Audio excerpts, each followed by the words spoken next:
Thanks for staying with us. Our second guest doesn't need any introduction, but her profile is so inspiring, so much so that we decided to mention just a few of her profound accomplishments. Yes. Yeah? She's the board chairman of PDM Network, a poor development media network. That's the full meaning of that. And she's also the founder, Live Advocacy and Development Initiative. She's Chief Executive Officer and Lead Consultant, strictly speaking. She's a consultant, she's a news anchor, she's a trainer. Between 2002 and 2015, she was at Channels Television, national consultant there, and the national coordinator, the Global Fund for Women Network in Nigeria. She's pioneer member of the NTA Network News. And in fact, she was the very first woman to sit on that chair and cast the news on the Nigerian Television Authority. It gives me a lot of pleasure this morning. I am stumbling in and out because this is a woman I have admired from very, very far for a long time. And I got butterflies in my tummy as I'm introducing Mrs. Bimbo Oloyede, broadcaster, author, speaker, trainer, and a lot more. We're ready to drink from your deep well of knowledge. Madam, it's a pleasure. Well, I'm tempted to start from... Thank you very much. I'm tempted to start from Bimbo Roberts. But that would be going so far back. Okay. But it's important for us to know that that Bimbo Roberts was the lady who was the first woman on the news. So it's so good to have you, Bimbo, on this show. Our focus is newscasting, then and now. And I'd like to start this way. So, as a veteran newscaster, what changes have you observed in the newscasting profession, say from when you started to the present day? That's just putting it straight. Wow. Well, first of all, thank you very much, John and Helen, for having me here. Thank you. That is a question that covers, almost 5 decades. So I don't really know how you want me to answer it. But in truth, there are a lot of changes.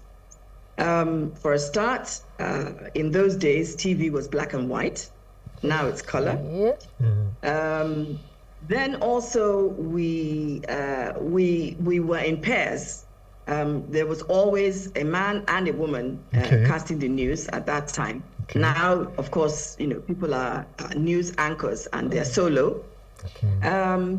Also, at that time, we didn't have teleprompters, so we read from our scripts. Yes. Now, of course, there are teleprompters. I think also we were taught to mark our scripts in those days. I'm not sure that I see much of that now.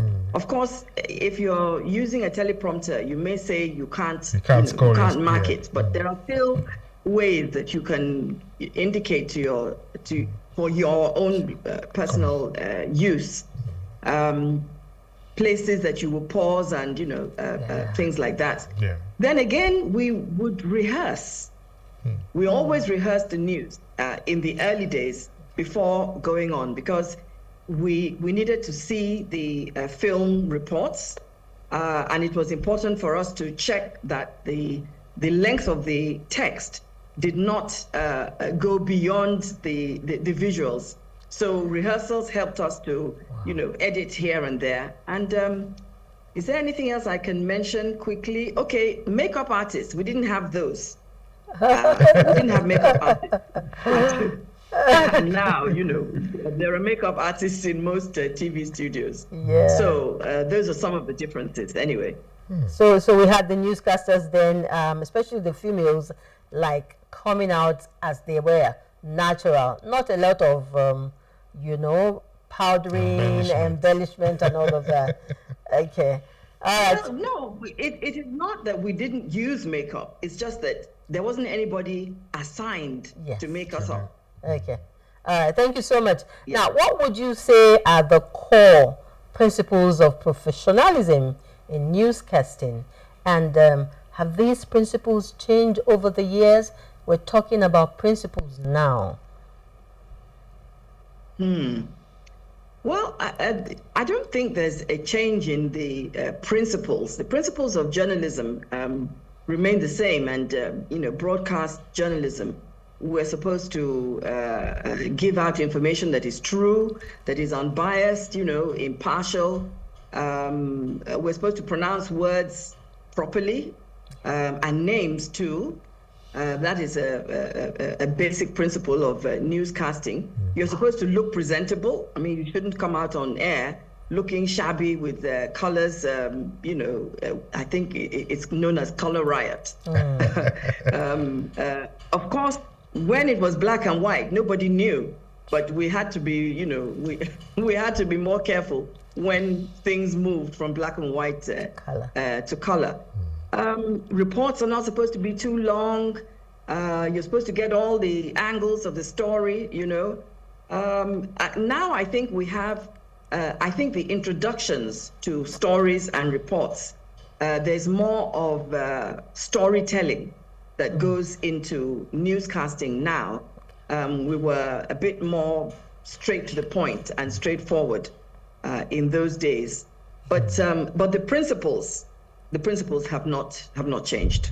Okay. Still talking about the principles. I see that these days we're having a mix-up of what we in radio in those days, well, I think generally up till now, what we know as received pronunciation and the others. Right now they're mixing up the British entries with the American entries with the Italian. So it's like newscasters don't even know the difference. Is it tomato, right? And all of that. I wanted to speak a bit to that. I think that a lot of people who have returned to Nigeria have been trained in different places. So there was a time when, and even now, people are trained in America. They pick up some of the American inflections and they come back to Nigeria, and it's difficult to shake those inflections off themselves. And in the same vein, you have people who are trained in the UK, and they use the received pronunciation as you have mentioned. Generally, when we train broadcasters, we try to suggest that we should try to keep to the vowel sounds that are more known and practiced in the UK. Even though, to be perfectly honest, the majority of English people don't use received pronunciation, but at least in broadcast circles, that I think is, I still think it's the way to go. We have people who hear sounds from different angles. We have so many languages, so many dialects in Nigeria, and people's ears are tuned to the sounds that they hear regularly. So if you now start using a variety of different twangs, let's say you were trained in Australia, you will hear the Australian twang. Let's say you were trained in Canada, you will hear something that's a little bit different from those who are trained in America, which will still be different from those who are trained in the UK. I think it becomes confusing. And it's odd, really, when you think that English is our official language. So I guess the right thing to do is to try and keep within the sounds of the International Phonetics Association, which is the received pronunciation, which you mentioned. It's quite difficult to get people to shed those the Americanisms. But all right. What do we do? Okay, so I believe that we could have some respite in the area of training to be able to get the solution to this problem. So in your opinion, how does the lack of formal training impact quality of news delivery in today's media landscape? How much training, are there? I think you will find that stations that are floated by professionals set more store on training. They're more particular about the way their newscasters speak and presenters generally. I think it is fair to say that a lot of broadcast owners, or shall I say mediapreneurs, don't seem to set enough store by training. There is also this fear that I train her or I train him, they improve, and before you know what's happening, they are using their new skills as a bargaining power to move to another station. But I don't think that is the right attitude, because if you look at our responsibilities holistically, this is a profession that traverses a wide space. And you can't say that, this station should have this particular standard and another station should have a different standard. We would not be doing ourselves any favor by not trying to create standards or even to live up to standards that have already been set. So I would say that it's a mistake not to be involved in training. And training, works two ways, actually. You may have a station that is willing to train its presenters, but you yourself, as a performer, as a presenter, as a newscaster, you should invest in training yourself. Yeah. Because once you learn something and you know how to do it, nobody's going to take it away from you. Yes. So I think it's win-win either way.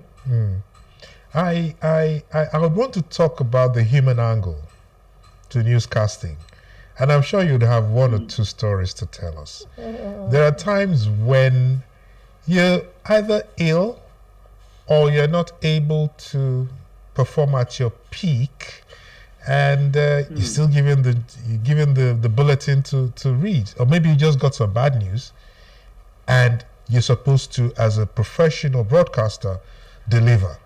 Do you have any instances you want to share with us regarding that?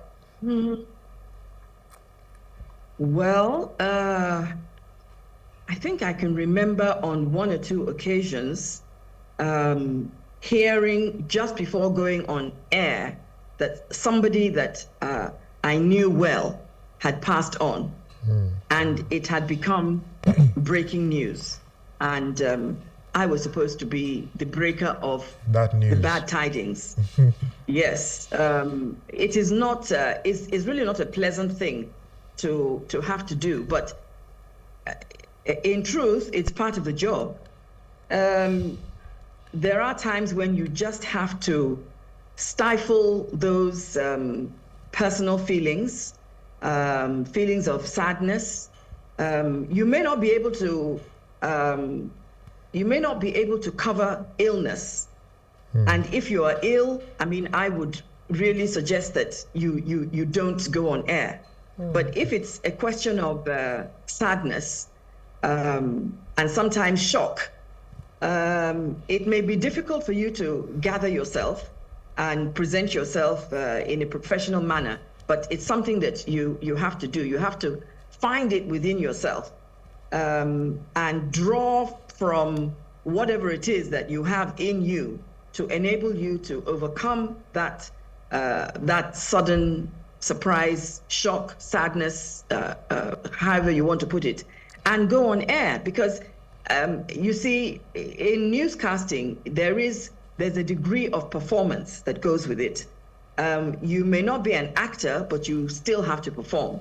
And so wherever it is that actors draw strength from to perform, then a newscaster or news anchor has to do the same thing.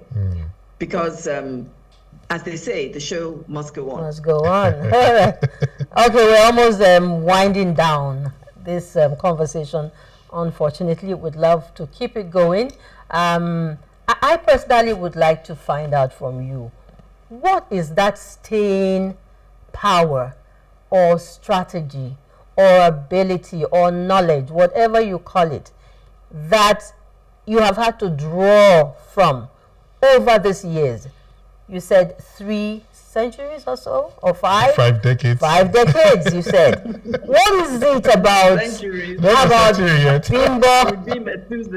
Bimbo Oloyede that has kept you in this business and in this space for this